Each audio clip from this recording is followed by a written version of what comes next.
কোরআন শরীফ মিথ্যা, এতে আরবি লেখা, এটা সত্য নয়। তাই রাগে ক্ষোভে এভাবেই পবিত্র কোরআন শরীফকে আগুন দিয়ে পুড়িয়ে দিয়েছেন এক যুবক।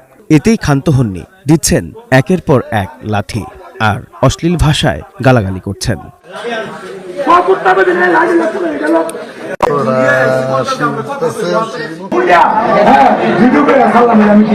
সেই জন আমি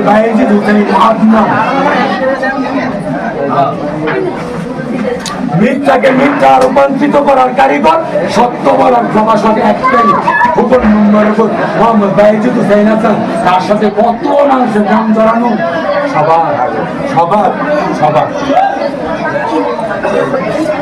যে ঘটনার একটি ভিডিও ছড়িয়ে পড়েছে, আর এতে ব্যাপক চাঞ্চল্যের সৃষ্টি হয়েছে এলাকায়। এটা কি কোরআন শরীফ কে পড়ছে? তার পিতার নাম কি? তার পিতার নাম? সে কি কারণে এই কোরআন শরীফ পড়ছে? কোরআন শরীফ সত্য না, এটা আরবি ভাষা লেখছে, আরবের লেখছে। হ্যাঁ, কোরআন মানে না, নবী মানে না, কোরআনের উপরে লাঠি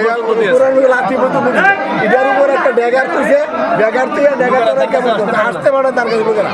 আমার ভালোবাসা মানুষ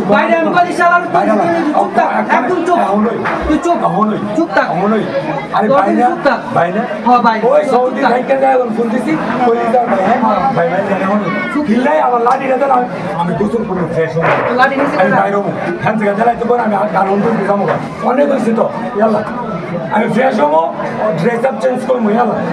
ঘটনাটি ঘটেছে 28 নভেম্বর বিকেলে ব্রাহ্মণবাড়িয়ার নবীনগরের লাউর ফতেহপুর ইউনিয়নের বহুমুখী হাফিজিয়া মাদ্রাসায়।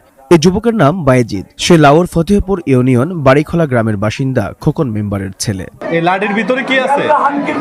ভিতরে ভাই, এটা আমার পরিচিতি, এটার মাধ্যমে খোকন মেম্বার বায়েজিদের নাম পরিচিত হইব।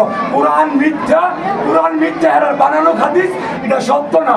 সত্য হইছে মালিক বলছে, সত্য বলো, হৃদয়ে শান্তি দাও, মাটি ও পানিতে উৎপাদিত সব নিয়ামত তোমরা উপভোগ করো, তার কোনো টাকা লাগে না। কোরআন অবমাননার অভিযোগে বায়েজিদ নামের এই যুবককে এলাকাবাসী আটক করে পুলিশের হাতে তুলে দিয়েছে।